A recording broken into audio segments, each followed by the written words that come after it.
bawat estudyante. Taong 2013 nang ipatupad ang critical curriculum upang ihanda ang mga mag-aaral sa mas mataas na antas ng pag-aaral at trabaho. Ngunit 10 taon matapos itong ipatupad, may mga bagong sistema na naman ang kinakaharap ng sektor ng edukasyon.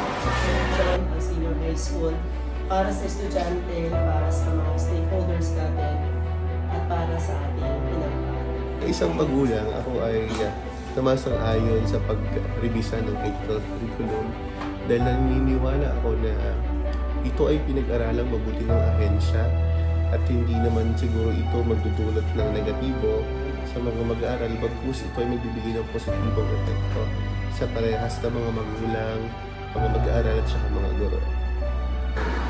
Sa kabila ng pangamba at hamon, hindi matitinag ang pangarap ng bawat Pilipino para sa mas magandang edukasyon. Totally ko po siya.